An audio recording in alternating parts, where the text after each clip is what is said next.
You ever see something so ridiculous, so far past the line of normal neighborly nonsense that your brain just stalls out?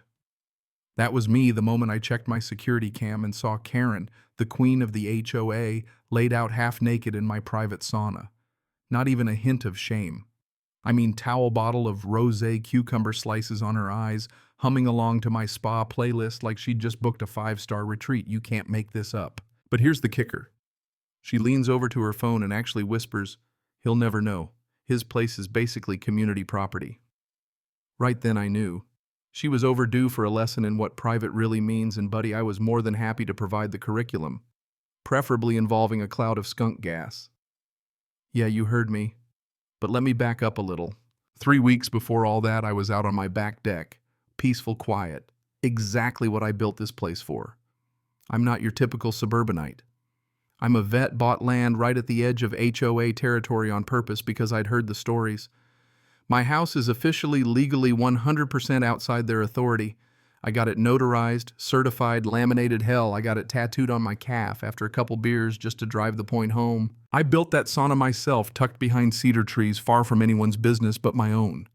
That little box is my sanctuary. Years of PTSD, anxiety, all the civilian static just falls away in there. So when I spotted Karen circling my yard, clipboard and binoculars in hand, I knew some brand new flavor of idiocy was headed my way. You gotta understand, Karen's got a track record.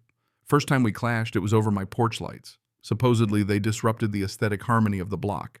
Solar-powered amber LEDs.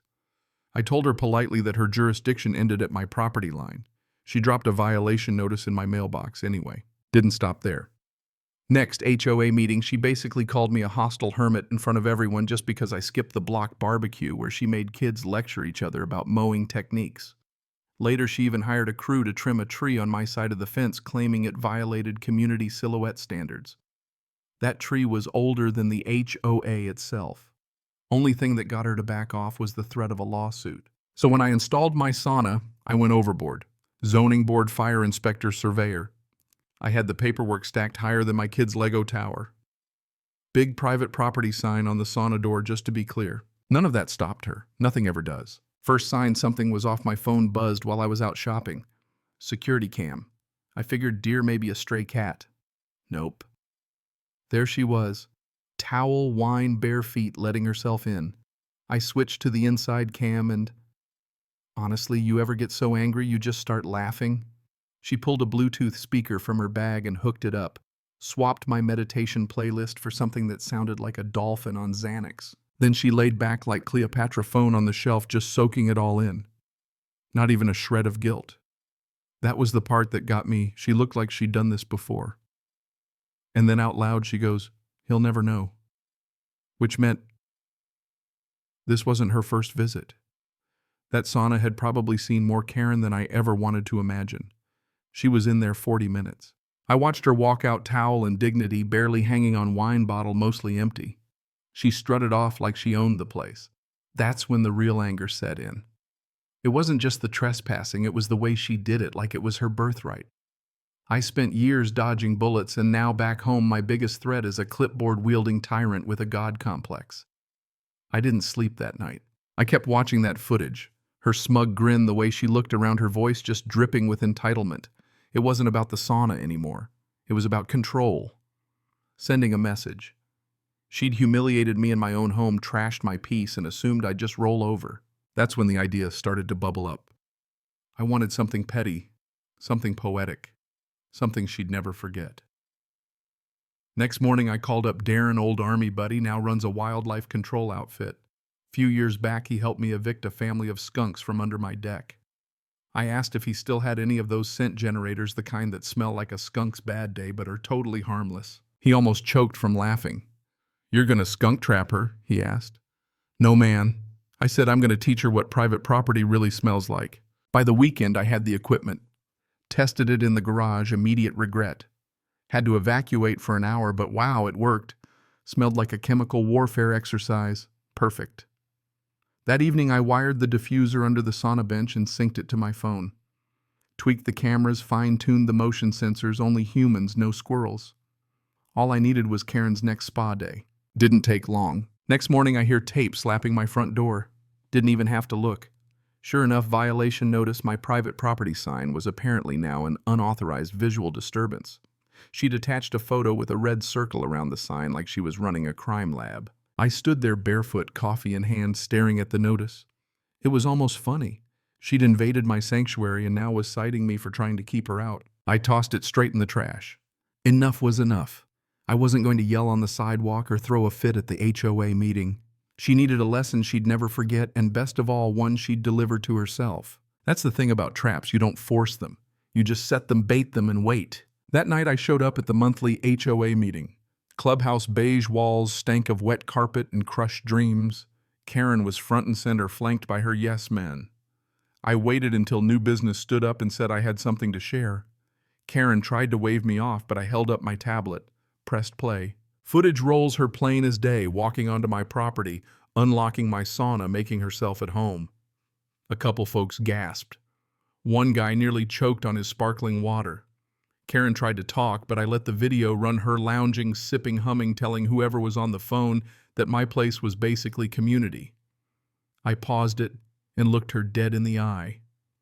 Any thoughts? She blinked like she had swallowed a bug.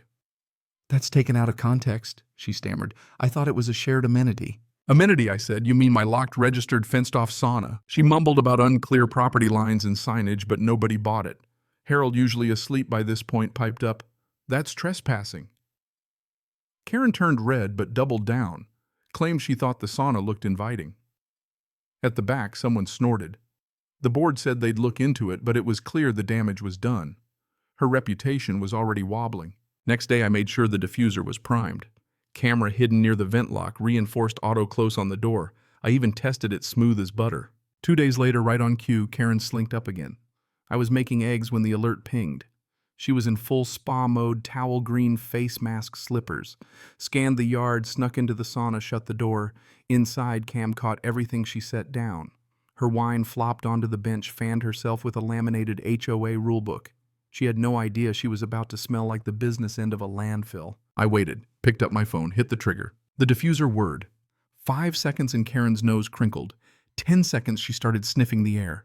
15 seconds her face went from confusion to full-on panic. She bolted upright, gagging, flailing at the door. But saunas are built to keep heat in. Glass, foggy door, a little sticky from the humidity.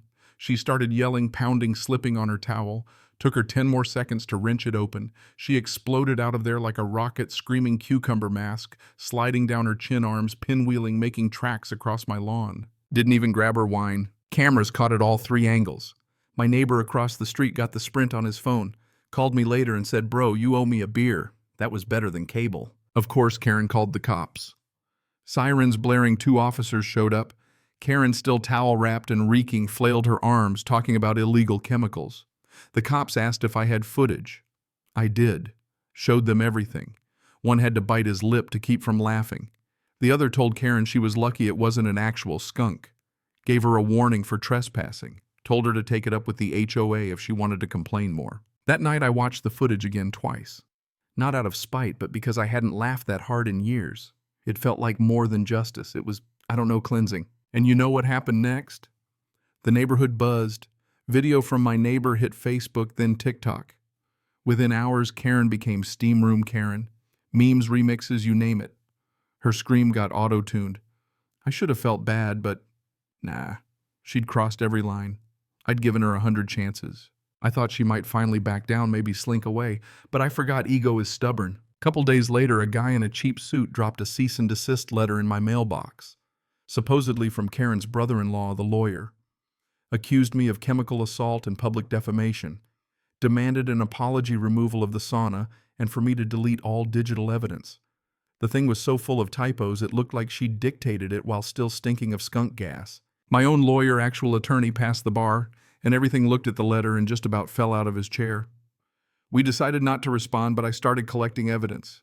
Every violation, every complaint, every neighbor Karen had harassed. Turns out I wasn't the only one. Harold had gotten a citation for a holiday wreath that was a memorial for his wife. Susan got yelled at for her porch swing making noise in the wind. Another family had been cited for birthday balloons tied to their mailbox for too long. The deeper I dug, the uglier it got. With stories piling up, I called for a special HOA meeting. Had plenty of support. Turns out banana bread and pot roast are better for democracy than speeches. At the meeting, Karen strutted in like she was about to squash a coup. But this time, nobody interrupted her. We let her ramble, then I stood up with my folder of evidence. Laid it all out: trespassing, harassment, frivolous citations, abuse of power. Played the sauna video, just the bit where she made herself at home and monologued about how I'd never know. Then the neighbors spoke up one by one. By the end, the board looked shell-shocked. Even Lorraine, Karen's biggest fan, looked ready to bail. The vote wasn't even close. Karen got booted as president on the spot. Ray, a retired firefighter who once rescued a raccoon with a box of Pop-Tarts, got the job. There were actual cheers. Karen stood there, red-faced, speechless, then stormed out, tossing her clipboard like a toddler who didn't get her way. Nobody followed. For the first time in months, peace settled over the place. The sauna glowed quietly again. My yard felt like mine. But you know, people like Karen don't just vanish. They retreat, regroup, and look for new ways to bite back. Sure enough, a few days later, a letter from the county code enforcement showed up. Karen had filed a complaint about my unlicensed chemical hazard, claimed the sauna was now an environmental risk. I couldn't help but laugh. I sent them the safety documentation, wildlife statements, video, the whole works. The inspector came by, shook my hand, called it the weirdest complaint he'd ever seen. Then Karen tried for a restraining order, claimed I'd weaponized environmental stimuli to make her afraid. Clerk denied it so fast she probably got whiplash. That's when things went viral. Someone posted the story on Reddit. My HOA Karen got skunked and now she's trying to sue a sauna. Comments poured in, folks from all over sharing their own Karen war stories. I went from the guy with the weird sign to the skunk avenger. I wasn't sure whether to laugh or go into witness protection. Block party rolled around, Karen nowhere to be seen. Her house was dark mail piling up. Neighbors handed me beers. Someone made me a candle called Victory Mist. We laughed around the bonfire, music blaring way past quiet hours. Kids played, dogs barked, nobody got cited. And yet, I didn't trust the quiet. The echo of her chaos lingered. People like her don't retire, they wait. The next morning, I was sipping coffee on the porch when a black SUV pulled into her driveway. County code enforcement back again. Karen, folder in hand, tried to pass them another complaint. The inspector just raised an eyebrow and walked my way. I laid out all my documentation, showed the diffuser, everything. He just shook his head and muttered, "I need a vacation." They left Karen watching from behind her blinds, looking like someone who'd played every card and lost. I thought that might be the end. But then someone tried to vandalize my sauna smear on the window lock, messed with then a rotten tomato. Didn't see a face, but I didn't need to. I upgraded the cameras, added barking dog alarms, motion lights. The attempt stopped. End of the month. For sale sign popped up in Karen's yard. She loaded her boxes without a word, wouldn't meet my eye, didn't return my wave. She drove away, hat low, sunglasses on, posture stiff as a board. That night I sat in my sauna, let the heat sink in, breathing deep cedar sweat and victory. Next morning I replaced the old private property sign with a new one: "Trespassers will be skunked." It was less a threat than a story, a memory, a reminder. The neighborhood changed. The HOA actually fixed stuff instead of policing garden gnomes. Kids played louder, dogs barked, longer, folks relaxed. I found something I'd lost: peace, but also a sense that home actually means something when it's respected. You ever win a fight you never wanted and realize the real prize was getting your life back? That's where I landed. And I gotta ask, where's the line for you? When does standing up become necessary, even if it means getting creative? Ever had to take back your peace from someone who thought the rules didn't apply to them? I want to hear about it. Right or wrong, tell me your story.